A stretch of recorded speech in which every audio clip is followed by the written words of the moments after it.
These 4 Dogman and Werewolf stories were retrieved from archives and special collections at Michigan State University in East Lansing, Michigan, after a series of emails. Thanks to the MSU archives staff for help in finding and using these stories. The Tahquamenon Hunter, Eastern Upper Peninsula, 2019.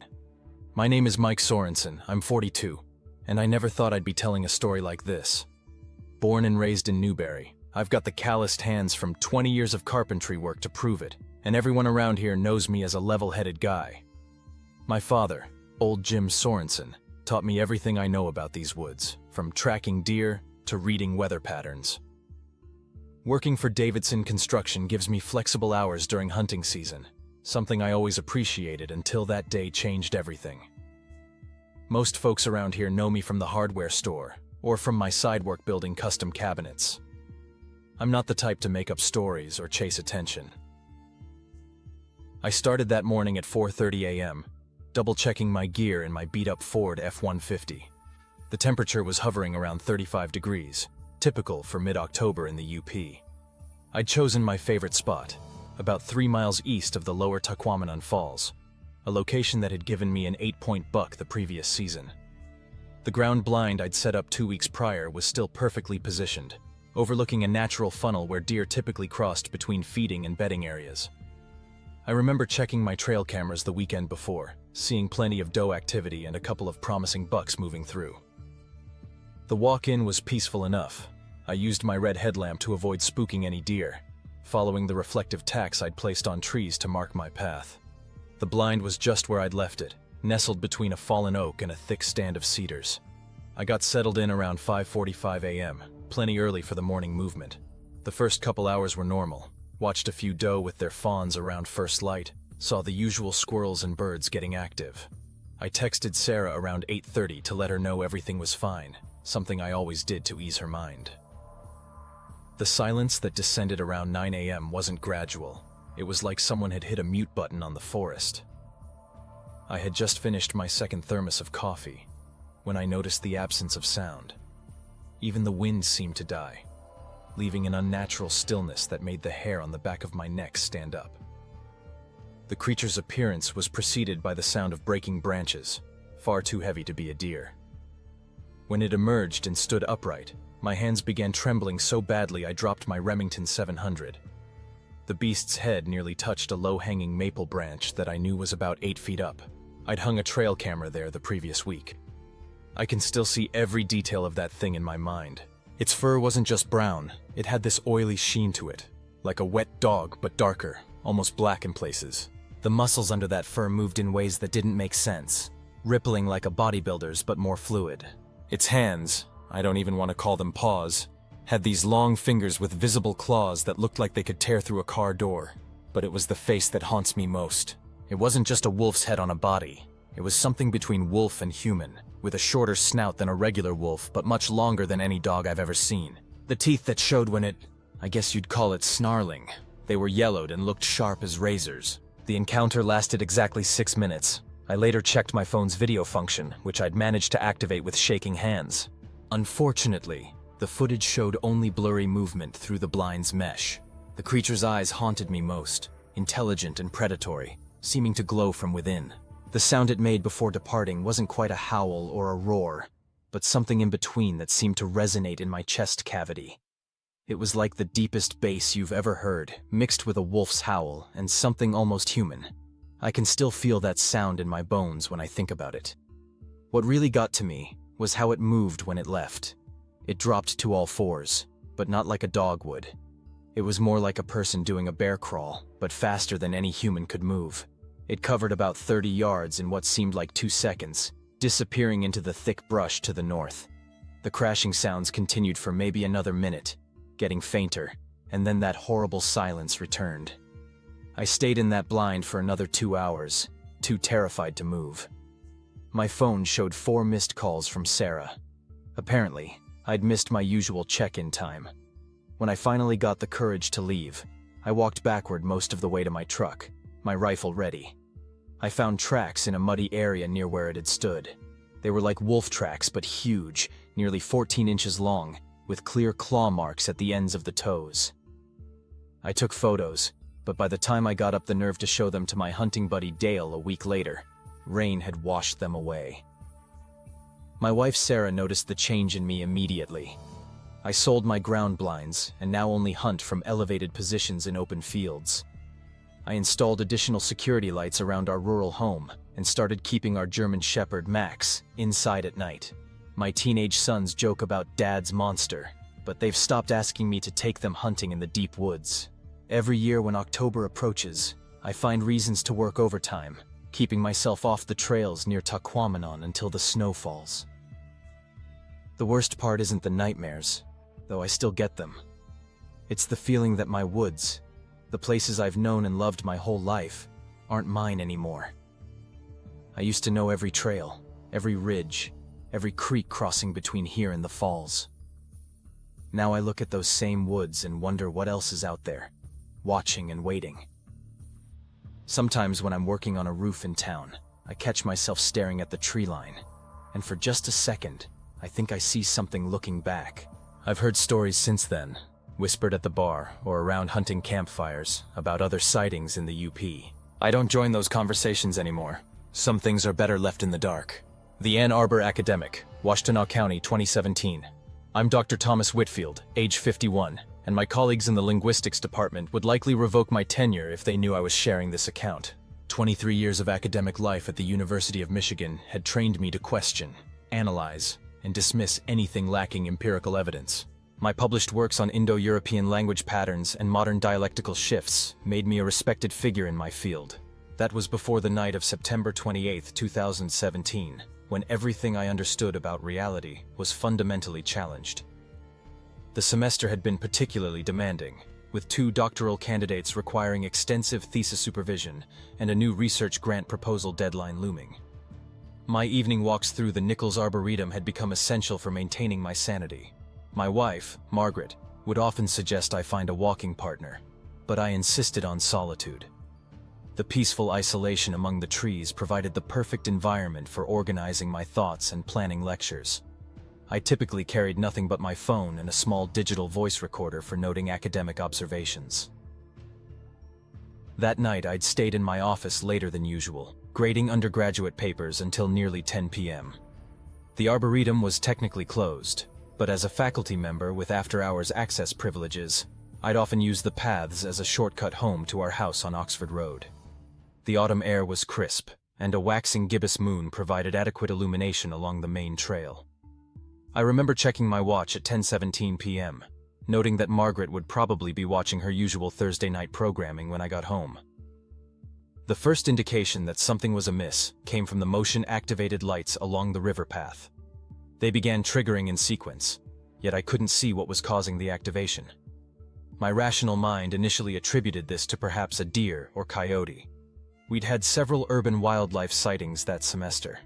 However, the pattern of activation suggested something moving parallel to my position, just beyond the reach of the lights. I remember pulling out my voice recorder, speaking quietly into it. Possible urban wildlife interaction, North River Trail, approximately 10:20 p.m. What emerged from the darkness defies all conventional zoological classification. The creature stood upright, easily 7 feet in height, with proportions that suggested a humanoid skeletal structure but covered in dense silvery gray fur that seemed to absorb and reflect the artificial lighting in an unsettling manner. Its head was unmistakably canine, but with facial features that suggested a level of intelligence that made my blood run cold. The eyes, in particular, displayed an awareness that was decidedly non-animal. The encounter lasted approximately 45 seconds, though time seemed to lose all meaning in that moment. The creature observed me with what I can only describe as intellectual curiosity. It tilted its head in a manner reminiscent of a dog processing new information, but the gesture seemed deliberate, almost scholarly. When it moved, its gait displayed a biomechanical impossibility, combining the fluid grace of a quadruped with the upright posture of a biped. My voice recorder captured nothing but my own rapid breathing and what might be described as a low, harmonious humming that I didn't notice during the actual encounter. The immediate aftermath left me in a state of cognitive dissonance. I stood rooted to that spot for what my phone later indicated was 17 minutes. When I finally managed to walk home, Margaret immediately noticed my pallor and assumed I'd caught the flu that was circulating through campus. I allowed her to believe this, taking 3 days off work to ostensibly recover, but actually to begin what would become an obsessive research project. My academic focus shifted dramatically in the following months. I began incorporating mythological references into my linguistic analysis, particularly focusing on Indo-European terms for shapeshifters and cryptids. My colleague, Dr. Sarah Chen, gently suggested I was experiencing academic burnout when I submitted a paper correlating ancient werewolf narratives with patterns in Proto-Germanic linguistic shifts. The department chair eventually called me in for a wellness check, after students reported my increasing tendency to digress into cryptozoological topics during historical linguistics lectures. I've since established contact with a network of others who've had similar encounters, though I maintain my academic position requires anonymity. My research now fills 17 notebooks, stored in a fireproof safe in my home office. I've documented sound patterns in ancient wolf-related mythology that correlate with infrasound frequencies I recorded during subsequent, unsuccessful attempts to revisit the encounter site. Margaret worries about my new interest in motion-activated cameras and my insistence on installing high-frequency sound deterrent devices around our property. The professional cost has been substantial. My publication rate in traditional linguistic journals has dropped by 70%. 3 doctoral candidates have requested different advisors, citing my divergent research interests. Yet I cannot return to my previous worldview. The incident has revealed gaps in our scientific understanding that I feel compelled to explore, regardless of the academic consequences. Sometimes, late at night in my study, I hear that same harmonious humming emanating from the direction of the Arboretum. I've learned to turn off my recording devices and simply listen, understanding now that some knowledge comes at the cost of everything you previously believed to be true. The Food Truck Guy, Kent County, 2022. I'm Tony Ramirez, 35, and I run Tony's Street Eats in downtown Grand Rapids. Before you ask, yeah, I studied business at GRCC, had a real job in sales for 5 years, and chose this life because I love it. Or at least I did, before that night in March 2022. My truck specializes in fusion tacos. You know, Korean BBQ, Thai chicken, that kind of thing. The late-night bar crowd loves it, and I made pretty good money parking near Rosa Parks Circle. Past tense because these days I'm nowhere near downtown after midnight. My spot used to be perfect, right between 4 popular bars, catching people as they stumbled between venues or headed home. I had regular customers, college kids who'd stop by 3 times a week, even some cops who'd grab dinner during their night shifts. The health inspector knew me by name, and I kept my truck spotless. My prep cook, Joey, had just quit to go back to school, so I was handling everything solo that night. That's important. There was nobody else around to verify what I saw, which makes the whole thing even worse. It was Saturday, March 12th, about 3 a.m. The bars had cleared out, and I'd just served my last customer, some guy in a suit who ordered 4 bulgogi tacos and could barely stand up straight. I remember counting the night's earnings, $847. Not bad for a Saturday. The streets were empty except for the occasional Uber driver. The temperature had dropped to about 40 degrees, and there was this light mist in the air that made the streetlights look fuzzy. I was breaking down my station, scraping the flat top, putting away ingredients, the usual routine. I had my Bluetooth speaker playing some old-school hip-hop, not too loud. The first weird thing I noticed was how the music started cutting out, like something was interfering with the signal. Then the streetlight across from my truck started flickering. I remember thinking it was just typical downtown electrical issues, until I heard this scraping sound from the alley behind Chemical Bank. Look, I'm 6'2" and played defensive line in high school. I've broken up my share of drunk fights outside the truck. But what came out of that alley? It moved like nothing I've ever seen. At first I thought it was some guy in a costume, maybe a furry or something left over from some convention. But the way it moved, imagine a wolf got mixed with a person, but make it bigger than any person you've ever seen, and add muscles that don't even make anatomical sense. This thing was massive, easy 8 feet tall when it stood up straight, which it did right under the flickering streetlight. Its fur was this deep black color that seemed to eat the light around it, except for these silver-gray patches on its chest and shoulders. The face, though, that's what keeps me up at night. It wasn't just a wolf's head or a dog's head. It had this expression that was way too human. And when it smiled, Jesus, when it smiled, I saw teeth that looked like they could tear through the side of my truck like it was made of cardboard. It stood there for maybe 30 seconds, just watching me. I had a spatula in my hand, and I remember thinking how stupid that was. Like, what am I gonna do? Flip it like a burger? The thing tilted its head, and I swear to God it chuckled. Not like a human laugh, but this low, rumbling sound that made my bones vibrate. Then it dropped to all fours and moved. Man, the speed was insane. It covered the whole block in seconds, but not before looking back at me one more time. I found claw marks on the side of my truck the next morning, 4 perfect parallel lines about 6 feet up. I took pictures, but they don't do justice to how deep they were. The weird thing is, they've never rusted. They're still there, like they're made of some different metal now. I changed everything after that night. Moved my spot up near Bridge Street, where there's always people around. Changed my hours to close at midnight. Lost about 40% of my business, but I don't care. I installed security cameras all around the truck, but they never show anything except static when I hear those scraping sounds on slow nights. My new prep cook, Maria, thinks I'm paranoid because I won't let her take out the trash alone after dark. The worst part is how it changed how I see the city. Grand Rapids isn't that big, but now it feels like there's this whole other layer to it that nobody talks about. I notice things now, how the stray cats all disappear sometimes, how there are alleys downtown that seem darker than they should be. Sometimes, when I'm cleaning up for the night, I catch this musky smell, like wet dog but worse, and I know it's nearby. I've heard stories from other food truck operators about weird things they've seen, but nobody wants to talk about it openly. We just look out for each other, share locations, make sure nobody's alone too late. I still love this job, but man, knowledge is a heavy thing. Every time I hear about missing pets or weird noises downtown, I wonder. Every time the streetlights flicker, my heart rate spikes. I keep a silver knife in my truck now. Don't ask me why silver, it just feels right. Some nights, when the fog rolls in off the river and the streets get quiet, I catch myself watching the alleys, wondering if it's watching back. And you know what's really messed up? Sometimes I think it is, and sometimes I think it's been watching all of us, all along. The Northern Student, Marquette County, 2023. My name is Emma Kowalski, and I'm a 19-year-old sophomore at Northern Michigan University. Everyone thinks college students who see weird things are just drunk or high, but I was stone cold sober that night. I had to be. I was finishing a 12-page paper for my environmental science class about the impact of mining on Upper Peninsula ecosystems. What I saw changed my major to folklore studies, even though my parents think I'm ruining my future. It was November 15th, 2023, around 1:30 a.m. I was walking back to my dorm in Spalding Hall from the 24-hour study room in the library. Usually, I'd take the well-lit path past Jamrick Hall, but construction had blocked it off. The alternative route took me past the old Superior Dome and through a small wooded area.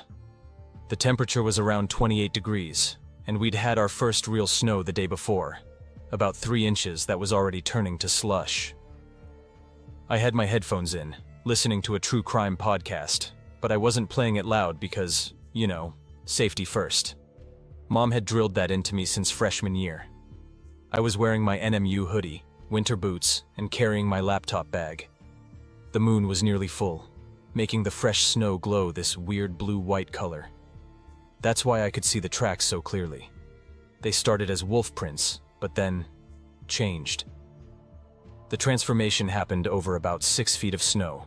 The wolf prints got bigger, deeper, and then suddenly they were these massive humanoid footprints, easily twice the size of my winter boots. I know what bear tracks look like. We covered that in outdoor recreation class. These weren't bear tracks. They were feet. Human feet, but huge, and with claw marks at the ends of the toes. I was standing there, taking pictures with my phone, when I heard this sound behind me. It was like somebody trying to speak with a mouthful of marbles, but deeper, and with this weird echo quality. When I turned around, it was there, maybe 20 feet away, half hidden behind a birch tree that suddenly looked way too small. The creature was enormous, at least 8 feet tall. Its fur was this strange grayish-silver color that seemed to shift in the moonlight. But it was the eyes that got me. They were amber-colored and had this intelligence in them that made me feel like I was being studied. Not hunted, studied. Like I was a lab specimen or something. It had these massive shoulders, like a bodybuilder, but proportioned all wrong. Its hands, paws, whatever they were had these long fingers with claws that looked like polished obsidian. Then it did something that truly messed me up. It nodded at me. Not like a dog bobbing its head, but a deliberate, human-like nod of acknowledgement. Then it spoke. I don't mean it growled or howled. It spoke. The sound was like three voices layered on top of each other, and I couldn't understand the words, but it was definitely language. My phone was still recording, but when I played it back later, all I got was this weird static and low-frequency humming that made me feel nauseous. The encounter lasted maybe 2 minutes, but it felt like hours. The creature never moved toward me, but it seemed to be communicating something. It kept gesturing with those massive hands, almost like it was trying to explain something. Then it just turned and walked away, not on all fours, but upright, like a person. The way it moved was so smooth, so deliberate. It disappeared into the darker woods beyond the dome, but I swear I could feel it watching me until I made it back to my dorm. My roommate, Jessica, found me sitting in the hallway outside our room, shaking and crying. I couldn't even use my keycard. My hands were trembling too badly. She thought I'd been attacked and wanted to call campus police. But what was I going to tell them? That I saw a werewolf giving a lecture in the woods? I spent the next week in the library, researching everything I could find about Upper Peninsula folklore. I found stories from lumber camps, mining communities, and Native American sources that describe similar creatures. My professors in the history department started noticing my new research focus. Dr. Anderson, my folklore studies advisor now, was the only one who didn't look at me like I was crazy when I changed my major. The thing is, I still walk past that spot almost every day. The tracks were gone by morning, but I've found others since then. I've started documenting everything: weather conditions, moon phases, wildlife patterns. My new research focus is on the intersection of traditional ecological knowledge and cryptid sightings in the Upper Peninsula. I've interviewed local Anishinaabe elders who've shared stories that make my encounter seem tame in comparison. Some nights, when I'm working late in the library, I hear that same three-layered voice carried on the wind. Sometimes I find weird symbols carved into trees along the trails, symbols that match centuries-old petroglyphs from the area. I've started learning Ojibwe, hoping to better understand the old stories. My parents think I'm throwing away my future, but I feel like I'm finally studying something real, something important. I still have the original photos of the tracks, and the audio recording, though I can't listen to it without getting migraines. I've connected with others online who've had similar experiences, but here in the UP, these stories are different. They're not about monsters or horror. They're about something older.